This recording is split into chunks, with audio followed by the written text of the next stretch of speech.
खुशी तिवारी नाम की एक लड़की रील देख रही थी और रील देखते ही देखते जैसे रील स्क्रॉल कर रही थी उसकी नज़र रुक जाती है, टिक जाती है।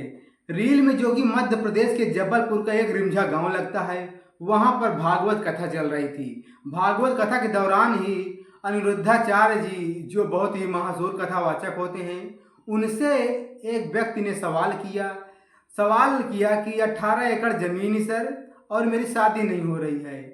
बस वो बात ही कहता कि कथावाचक कहते हैं कि लड़की वालों को ये ज़मीन दिखाई नहीं देती है। बस इतना ही कहना था कि जो खुशी तिवारी नाम की लड़की है, जो रील देख रही थी, वो वहीं पे टिक जाती है, मानो वहीं पे रुक जाती है और कई बार स्क्रॉल करके देखती है। उसके बाद जैसे उसका भाई निकलता है, वो अपने भाई से कहती है, संदीप से, उसका भाई का नाम संदीप होता है, वो अपने भाई से कहती है कि क्यों ना इससे बात की जाए। और जब बात करने के बाद आती है तो संजय आता है और देखता है तो कहता है, तुम परेशान बिल्कुल मत हो, मैं इनसे बात करूँगा। और वह बात करने के लिए 600 किलोमीटर दूर, अपने घर से 600 किलोमीटर दूर वहाँ निकल जाता है। और जैसे ही वहाँ पहुँचता है, वो आदमी से बताता है कि मैं अपनी बहन का रिश्ता लेकर आया हूँ। वो बहुत खुश हो जाता है, लेकिन उसी दौरान उस व्यक्ति का कत्ल हो जाता, भयानक कत्ल हो जाता है। और यह कत्ल की गूंज उत्तर प्रदेश ही नहीं बल्कि जहां कत्ल होता है वहां, और रील के माध्यम से, सोशल मीडिया के माध्यम से जहां जहां ये रील पहुंचती है, वहां के लोग जानने में जुट जाते हैं, जानने का प्रयास करते हैं कि आखिर कत्ल क्यों हुआ, इसकी वजह क्या रही होगी। और आज इस कहानी के माध्यम से ये जानने का प्रयास करेंगे कि कत्ल क्यों हुआ और कत्ल की वजह क्या है। नमस्कार, आदाब, सत श्री अकाल, जय हिंद। मैं राजूपाल आज की जो सच्ची घटना है आपको सुनाने जा रहा हूँ। वह उत्तर प्रदेश के कुशीनगर का एक थाना लगता है, जो हाटा क्षेत्र के सुकरौली के वार्ड नंबर 4 के मझला नाला पुल के दक्षिण की बात कर रहा हूँ। 6 जून 2025 की लगभग 3 बजे का वक्त रहा होगा। महिलाएं अपने बच्चों के साथ बकरियां चरा रही थी, जंगल की तरफ बकरियां चरा रही थी। और बकरियां चरते चरते कुछ दूर झाड़ियां की तरफ चली जाती हैं। जैसे ही वहां पहुंचती हैं तो बकरियां रुक सी जाती हैं। तो माँ अपने बच्चों से बोलती हैं कि बेटा जाओ, उस बकरी को हाँक ले आओ, झाड़ी से बाहर कर दो। जैसे ही बेटा उस झाड़ी के पास पहुंचता, उसकी चीखें निकल जाती हैं। क्यों ना निकल जाए, वहाँ एक व्यक्ति की लाश मिलती है। और अजीब सी बात है, जब लाश होगी तो क्यों ना बच्चा चिल्लाएगा। चिल्लाने की आवाज़ सुनकर माँ भी पहुँच जाती है। जब माँ भी पहुँच जाती है तो उसकी भी पैरों तले जमीन खिसक जाती है। जमीन खिसकने का क्यों ना कारण हो, एक नीली जीन्स पहने हुए, लाल रंग की शर्ट जो है चेकदार पहने हुए वहीं पर पड़ा होता है। और उसके गर्दन में कई वार किए होते हैं, गर्दन में एक चाकू भी फंसा होता है। ये देखकर बड़ी हैरान हो जाती है ये औरत और जोर जोर से चिल्लाने लगती है, रोने लगती है, आवाज़ सुनाई देने लगती है। जब आवाज़ सुनकर वहाँ पहुँचती हैं, मझला सुगरौली वार्ड नंबर 4 की जो है सभासद जो है शशि चौधरी होती हैं, वहाँ पहुँच जाती हैं और सभी लोगों को हिदायत देती कि दूर रहिए, कोई पास नहीं आएगा। और तुरंत मामले को संज्ञान लेते हुए हाटा थाना के एसएचओ को फ़ोन लगाती हैं, वहाँ के सर्कल अधिकारी को बताती हैं कि साहब यहाँ एक जो है व्यक्ति की बहुत बेरहमी से हत्या कर दी गई है। नीली रंग की जीन्स पहने हुए है और लाल रंग की चेकदार शर्ट पहने हुए है। वो मर चुका है, उसकी गर्दन में कई वार किए हुए हैं और वो चाकू उसकी गर्दन में फंसा हुआ है। जैसे ही ये बात थाना के अधिकारी सुनते हैं, तुरंत अपने मैं फोर्स के साथ जो है पहुंच जाते हैं। डॉग स्क्वाड को लेकर जो है सारी टीमें वहां अलर्ट हो जाती हैं और पहुंच जाती हैं। पूरे पूरे उस जहां वो लाश पड़ी थी उस इलाके की पूरी नाकाबंदी कर देते हैं और उसको पोस्टमार्टम के लिए भेज देते हैं। सारे सैंपल जांच सब एकत्र करते हैं। उसके बाद जैसे ही अगले दिन जो है सुबह ही पेपर में, अखबार में छप जाता है, सब लोग जानने के इच्छुक हो जाते हैं आखिर ये लाश कहाँ की है, किसकी हत्या की गई है उस हत्या के पीछे कारण क्या रहा होगा। सब लोग जानने का प्रयास करते हैं, लेकिन पुलिस के पास इसका कोई सुराग नहीं होता है, न ही गुत्थी आगे सुलझ रही होती है। 6 तारीख की बात होती है, 7 होती है, 8 होती है, 9 हो जाती है, 10 हो जाती है, कोई बात नहीं है। बात यहीं पे जो है हफ्ते भर लमसम बीत जाता है, लेकिन पुलिस के पास कोई सुराग ही नहीं होता है। जब कोई सुराग नहीं होता है तो उसके बाद जो है वो एक सरकारी पोर्टल पर इसको डाल देते हैं। सरकारी पोर्टल पर डालने के बाद जो है एक जो है जब वहाँ देखते हैं तो 8 तारीख को जो है वहाँ 28 तारीख को जो है मरने वाले की व्यक्ति जो है का नाम का थोड़ा सा पता चलता है कि उसका नाम जो है इंद्र कुमार तिवारी है। उसकी उम्र 45 वर्ष है। वो जो है पटवार खितौला गांव का है, थाना मझौली, जबलपुर, मध्य प्रदेश का रहने वाला है। दरअसल उसका 8 जून को जो है FIR करता है कि मेरे भाई का लापता हो गया है, उसकी कोई पता नहीं चल रही है। घर से निकला हुआ है 6 तारीख को और उसकी कोई पता नहीं चल रही है।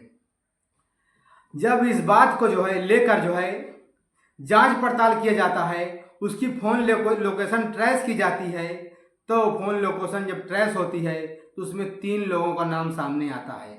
जब 3 लोगों का नाम सामने आता है, पहला नाम साहिबा बानो खुशी तिवारी का होता है, कौशल कुमार का होता है और शमसुद्दीन का होता है। 2 तारीख जब उनसे कड़ी पूछताछ की जाती है तो वो बताती हैं कि मैं रील देख रही थी और रील देखते देखते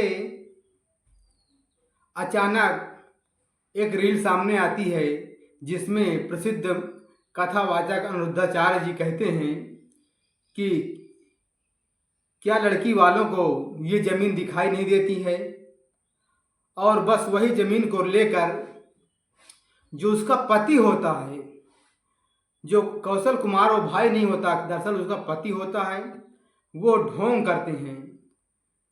क्योंकि ये खुशी तिवारी भी नहीं होती है, साहिबा बानो होती है। इसकी शादी जो है कौशल कुमार से हो जाती है और ये गोरखपुर में शादी करके जो है वहीं अपना रहने लगते हैं और अपना नाम खुशी तिवारी में तब्दील कर लेते हैं। खुशी तिवारी के नाम से वहाँ अपना जीवन यापन कर लेते। वो खुशी से अच्छा बीत भी रहा था, उनका जीवन यापन हो भी रहा था। लेकिन एक रील देखने के दौरान जैसे ही ये रील आती है वहीं पर उनकी नज़र टिक जाती है और टिकने के बाद जो है जैसे भगवताचार्य जी अनिरुद्धाचार्य जी कहते हैं कि क्या किसी लड़की को 18 एकड़ ज़मीन दिखाई नहीं देती है, और ये बात ही जैसे ही कहते हैं तो उसका जो है पति जो है कौशल कुमार होता है, जो भाई बनकर वहाँ रिश्ते को लेकर जाता है और रिश्ता को लेकर जाने के बाद जो है वहाँ जैसे ही पहुँचता है और फिर उनसे बातचीत होती है, वो बड़ा खुश हो जाता है। इंद्र कुमार तिवारी बड़ा खुश हो जाता है, बताता है कि मैं अपनी बहन का रिश्ता लेकर तुम्हारे पास आया हूँ। तो वो बेचारा खुश होकर उन्हें एक होटल में ले जाता है और बढ़िया से उसको खिलाता पिलाता है। खिलाने पिलाने के दौरान वो एक दूसरे का नंबर लेते हैं और नंबर लेकर घर वापस चलाता है। जैसे ही घर चले आते हैं 27 तारीख से ये बातचीत का सिलसिला शुरू होता है। 27 को ही वो घर वापस आते हैं और बातचीत सिलसिला शुरू होता है। 27 बीत जाता, 28 बीत जाता है, 29 बीत जाता, 30 बीत जाता, 1 तारीख बीत जाती है। 2 तारीख को ये लड़की फ़ोन करती खुशी तिवारी उर्फ साहिबा बानो और कि आप अकेले आ जाइए, मेरे घर में कोई नहीं, मेरा भाई अकेला है। जो भाई उसका वो पति है, भाई बनकर वहाँ मिलने गया था, तो मेरा भाई है, आप उनसे बात कर लीजिए, मैं शादी के लिए रेडी हूँ, लेकिन आप अकेले आइए, अभी घर के किसी सदस्य को बिल्कुल नहीं लाइएगा। इंद्र कुमार तिवारी भी अकेला ही घर में था क्योंकि उसका भाई था अजय कुमार तिवारी, उसकी शादी भी हो गई थी, वो पुलिस में तैनात था। और ये इंद्र कुमार तिवारी शिक्षक थे। 18 एकड़ ज़मीन थी, अच्छा खासा घर द्वार था, बैंक बैलेंस था, ज़मीन जायदाद थी। लेकिन कहीं न कहीं ज़मीन की लालच में आकर ये सब कर बैठते हैं। उसके बाद 2 तारीख को वो अपने भाई से ये बता कर निकलता है कि एक लड़की मुझे मिल गई है, मैं शादी करना चाहता हूँ और वो मुझे बुलाई है, मैं जा रहा हूँ। लेकिन स्थान वो शेयर नहीं किया कि कहाँ जा रहा हूँ, और वो निकल पड़ता है। जब वहाँ 600 किलोमीटर दूर पहुँचता है, 2 तारीख को पहुँचता है, वहाँ 3 तारीख को पहुँचता है, और पहुँचने के बाद जो है जब उनके घर जाते हैं तो वो घर बल्कि नहीं ले जाते हैं, वो भी कहीं बगल में होटल में ले जाते हैं, वहाँ बैठते हैं। बैठने के बाद जो सारी बातचीत होती हैं, एक शमसुद्दीन ड्राइवर होता है, वो जो है एक गाड़ी होती है यूपी 53 ED 6129 गाड़ी होती है, जिसको शमसुद्दीन ड्राइव करता है, और खुशी तिवारी उर्फ साहिबा बानो और उसका पति जो कौशल कुमार है, जो भाई बनकर जो उनसे बात कर रहा था, और इंद्र कुमार तिवारी, ये 4 लोग गाड़ी में बैठते हैं। एक ड्राइवर को लेकर 4 लोग गाड़ी में बैठते हैं और जाते हैं किसी होटल के पास। जो है 1300 किलोमीटर गोरखपुर से दूर जाकर वो अपना जो है किसी होटल में बैठते हैं और वहाँ बातचीत करते हैं। बातचीत करने के दौरान ही ये तय होता है, राजीनामा हलफनामा क्या होता है, जो ज़मीन क्या होता है उसको लिखा पड़ी होती है कि आपके मरने के बाद जो है सारी संपत्ति की मालिक जो है खुशी तिवारी उर्फ साहिबा बानो होगी। जितनी संपत्ति का आपका हिस्सा है सब की मालिक जो है खुशी तिवारी होंगी उर्फ जो है कौशल कुमार होंगे। और ये राजीनामा हो जाता है। लिखा पढ़ी के बाद जो है सब वहाँ वापस घर चले जाते हैं। 5 तारीख को ये लोग फिर घर से निकलते हैं। लमसम 1200 किलोमीटर दूर एक होटल होती है, आइडियल हॉल जिसे बोलते हैं। आइडियल हॉल 5 तारीख को निकलते हैं, आइडियल हॉल में जाते हैं, वहाँ एक कमरा बुक करते हैं। कमरे में बाकायदा झूठ मूठ वाली शादियाँ होती हैं, सिंदूर भरते हैं, नए नए कपड़े के जोड़े में रहते हैं। और जोड़े में रहने के बाद जो है जब शाम को वक्त जो है दुल्हन का जो है वो होता है, मतलब सेज का टाइम होता है कि अब ये दोनों लोग जो है रात को अपने एक साथ रहेंगे। शादी हो गई, खाना पीना हो गया, लेकिन खाने में ही कुछ इन्होंने जो है नशीला पदार्थ मिला दिया है। नशीला पदार्थ मिलाने के बाद जब जो है ये खाता है और जो अपने स्टेज पे जाता है सोने के लिए दूल्हा दुल्हन, वहीं बेहोश हो जाते हैं। जब बेहोश हो जाते हैं तो वो लोग फिर जो है अपनी गाड़ी निकालते हैं और गाड़ी में सब लोग बैठते हैं। शमसुद्दीन ड्राइव करता है और लेके वहाँ से रफू चक्कर हो जाते हैं। जाकर वही जो है सुकरौली मध्य प्रदेश के जो है हाटा थाना के जो है जंगल में पहुँचते हैं और वहाँ उसको जो है चाकुओं से मार कर जो है बेरहमी से हत्या कर देते हैं, वहीं फेंक देते हैं। जो सारा गहना वहना सब ले लेते हैं, उसका मोबाइल भी जब्त कर लेते हैं और वहाँ से ये लोग घर चले जाते हैं। अब लगता है कोई नहीं जान पाएगा, ये अब बेफिक्र हो जाते हैं। लेकिन पुलिस के लिए भले ही किरकिरी बन गया हो, लेकिन पुलिस लोग जब हत्या करते हैं कुछ न कुछ सबूत जो है छोड़ देते हैं। सबूत यही था कि वो मोबाइल की लोकेशन से जो बात होती थी वही जीव का काल बन जाता उन लोगों के लिए और तीनों लोगों को नाम सामने आ जाता है। जो खुशी तिवारी होती है उसका नाम सही साहिबा बानो होता है और कौशलेंद्र उसका जो भाई होता है वो पति होता है। ये लोग ढोंग बनाकर जो है नाटक कर उसकी संपत्ति को हड़पना चाहते थे, लेकिन प्रशासन ने दूध का दूध पानी का पानी कर दिया है।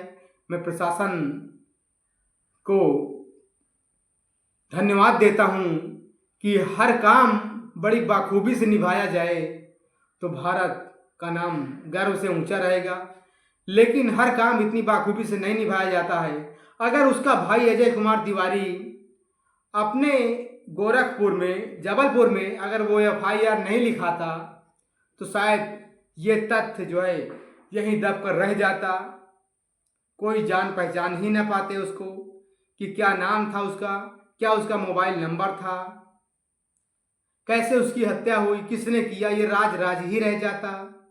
उसके भाई ने बड़ी चालाकी से इस बात को थाने लेकर पहुंचा कि शायद कुछ अनहोनी ना हो जाए। 2 दिन हो गए, कुछ पता नहीं चल रहा है, फ़ोन भी नहीं लग रहा है, तो इसलिए तुरंत वो FIR करवा देता है और उसी FIR करवाने देने का नतीजा आज सबके सामने है।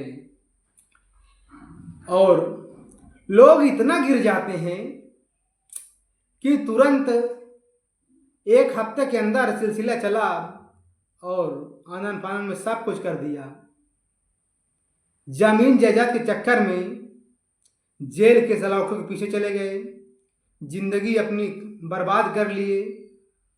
अब देखते हैं कि उनकी जमानत भी होती है कि उम्र कैद ही, सारी जिंदगी जेल में ही सड़ना पड़ेगा। आप लोग कमेंट के माध्यम से बताइए कि कहानी कैसी रही। कहानी का हमारा मेन मकसद है आपको ठेस पहुंचाना नहीं है, बल्कि आपको जागरूक करना है। आप स्वस्थ रहें, मस्त रहें जहाँ भी रहें, लेकिन अपने आस पड़ोस में नज़र जरूर बनाए रखें कि ऐसी अनहोनी कहीं होने ना पाए, और जागरूक रहें। बस यही हमारा मकसद है। आप सभी को धन्यवाद। अगर कहानी अच्छी लगी हो तो लाइक शेयर जरूर करें और शेयर करें। आप सभी को नमस्ते।